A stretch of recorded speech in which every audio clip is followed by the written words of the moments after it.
Well, I bet you didn't think I could do it. To be honest, there were times when I didn't think I could do it. At least I was very concerned about how long it was going to take. But here it is. It is finished as far as the finish goes. To step back a little bit, this used to be an Epiphone 335 figure top, and I had to strip the polyurethane off of it, and I finished it in this green olive drab nitro finish. The goal is to sort of make it into something like the Chris Cornell 335 special run from Gibson that came out in 2013 and 2019. I'm not going for the exact replica of that, but there is sort of an intro video explaining the backstory and the goal and everything I'm doing, and there's a playlist of videos that I've already done, and now I have sort of the Herculean task of putting all the footage together as far as stripping and painting and making it into something meaningful that I can share with you and will not be too much information. So that's kind of where we're at right now. Now I do have plenty of things still left to do as far as assembling the guitar. Putting it back together obviously is not there yet. It actually has been drying for about a week now, has about another week to go before I can start doing that. But while I'm thinking about it, let me go and grab a few things to share with you as far as what's going to go on and in the guitar. But before I do that, I should explain that this particular video is all about the pickup rings for this guitar, and so we will get into that. But some of the other components I just wanted to share with you real quickly. The tuners that I've chosen are the double ring and the double line from Clusen. I've never had these before. No particular reason I got them other than that, and I do like the vintage tuners, so I'm excited about that. The pickguard, I've actually already done 2 videos about the pickguard, and the pickup rings, I think I filmed that stuff before I put the pickguard on, and so the videos are a little bit out of order in that regard, but there are videos about this and the specific size and how I mounted it and the hardware for that. I do have these are the knobs. They're clear. They're like the bell knobs, but they're transparent, and I've roughed 2 of them up and the other ones I haven't. There's some differences in the 2013 and 2019 Chris Cornell versions. Not that it matters, and we're not going to get into the minutia right now. I do have some of the knuckle splitter things, you know, like the pointers that go underneath the knobs too. The bigger thing is this Mojo Tone solderless kit, and let me show it to you real quick. So of course we will get into this as far as the installation goes, but the idea behind this is that it will be much easier to change out the pickups. If I so choose to, you know, have humbuckers or the Filtertrons like the Chris Cornell guitar has, I can do that more easily versus having to pull all the wiring out in and out of the guitar, which can be a pain in the rear end. I've never done it before, so this is going to be a new thing, but I'm excited about that as well. Oh, and let's not forget the all-important Bixby. This one has actually already been relicked by me. It was previously on my Les Paul, and I might just put it directly onto this one. I have another Bixby for this, but interestingly enough, I recently purchased this Goldo. It's pretty much a Les trim. I think Duesenberg makes the Les trim, but I think Goldo makes the Duesenberg Les trims. Anyway, that's another topic and another video for another time, but I'm experimenting with this on my Les Paul, and since this is already relicked, I might just put this on the 335, but I digress. So back to the topic at hand. To summarize, there is a playlist or a series of videos on this guitar. I'm going to put a link down below and in the corner up here. This one is about the pickup rings, and so let's get into it. Alright, just doing a little unboxing here, if you will.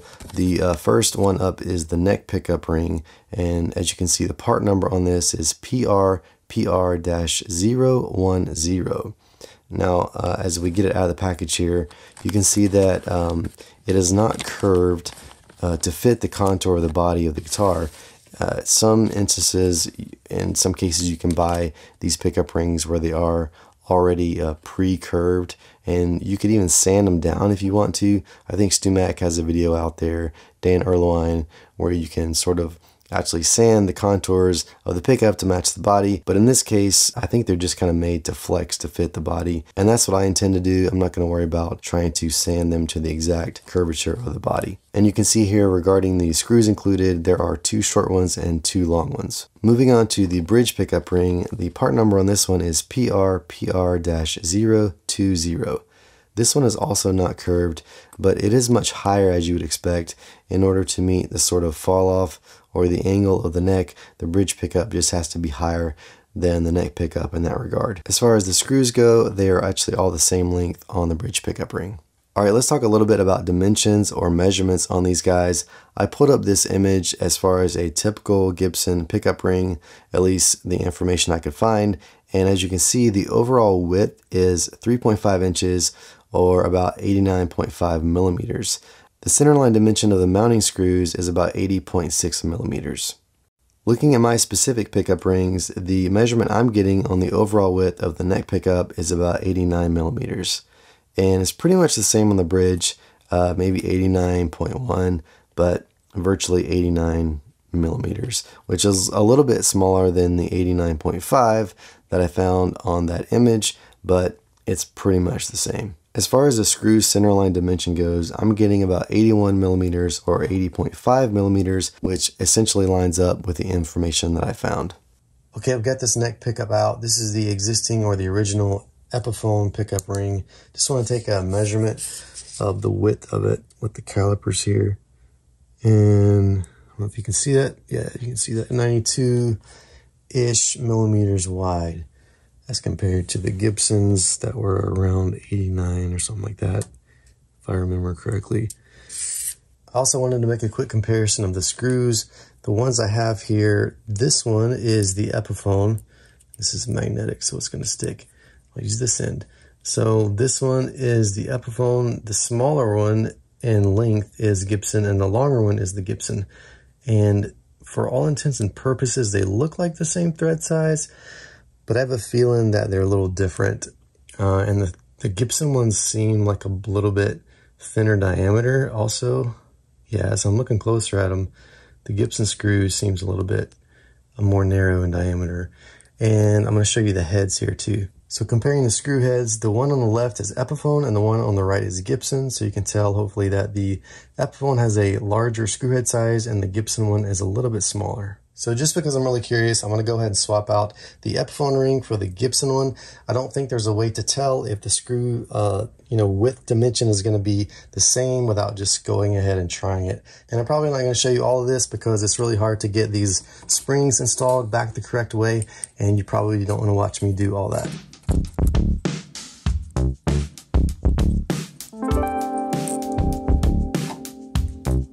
Okay, without going through all the effort of putting the humbucker back into the ring, let's just try to fit the pickup ring over it and see if we can get an idea of the dimensions of the width of the screw holes. So you're not going to be able to tell this, but I can tell you that the screw holes do line up, and there is also a tiny gap on the side of the pickup ring between that and the pick guard. So while I'm in here doing this, I think I'm just going to go ahead and swap these out, and I'll just have to deal with that little gap for the meantime. And then when I get my new pick guard, hopefully it will be right and the correct bevel, and I'll be able to use it and just swap it out. I thought we might as well compare these while I got them both out. The one on top is the Gibson one, and you can see through the holes, at least like up here, that they do line up here and then down here, and of course the pickup screw that adjusts the height of the pickup is lined up as well. So the only difference is a tiny bit on the side. The Epiphone ones are, of course, more wide, not as narrow as the Gibson one. So it's a slight difference, maybe not one that anyone cares about, but because I'm trying to make this as authentic as possible, I'm going to go with the Gibson rings. And when you look at them like this, to me anyway, you can see quite a difference in the Epiphone ones being a little bit fatter on the ends there as compared to the Gibson pickup rings. So I'm guessing that this height adjustment screw for the pickup is actually a little bit thinner for the Gibsons because this one doesn't seem to want to go in easily. I'm sure I can just kind of thread it by giving it some force. So I'll probably just do that. The pickups that I'm going to upgrade to, the Lollertrons, I'm not sure. I'm assuming they have the same style as the Gibson one, so it shouldn't be much of a difference. I might be leaving a little bit of a larger size hole there, but it shouldn't make a difference. Yeah, so with some effort, I'm able to just kind of screw these screws into the plastic, and it's, I guess, kind of threading the hole that's there, but it's really not much of an issue. It's actually probably helpful because it'll help me get these springs back in, kind of give me something to grab onto. Yeah, this is always a lot of fun.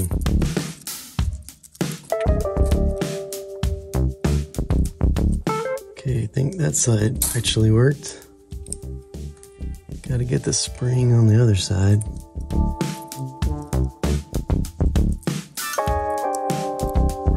Okay, we're in.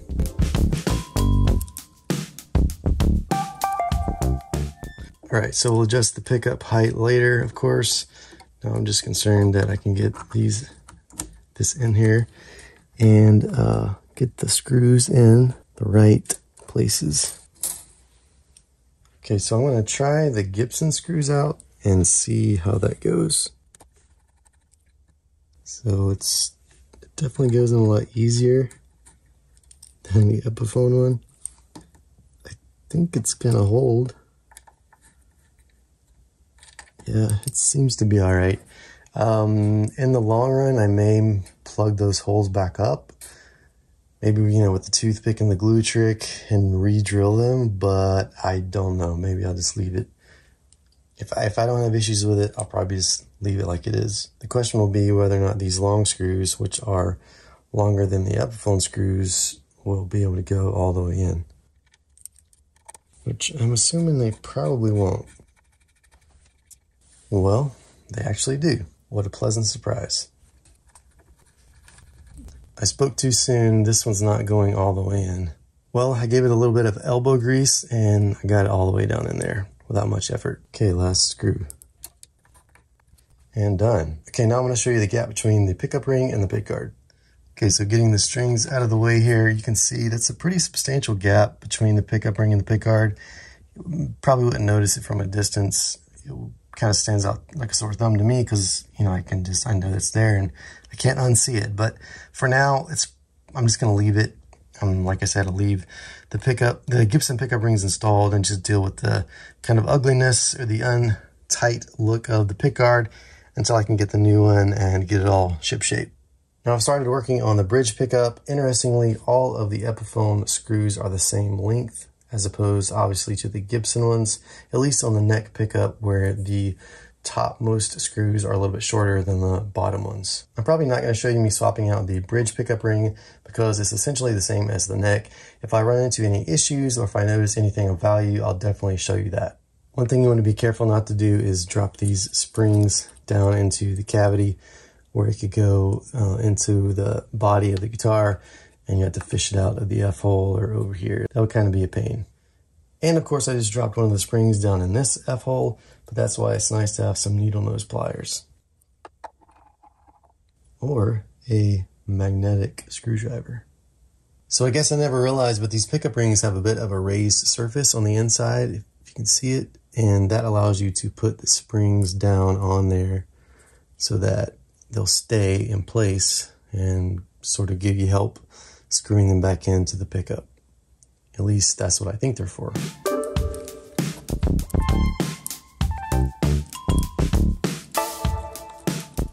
Okay, those springs and screws went in surprisingly well.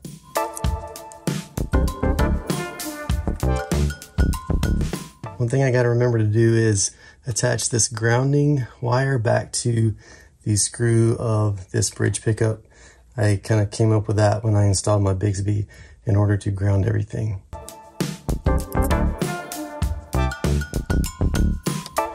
So here's a little unwanted side effect that I noticed from the narrower pickup rings.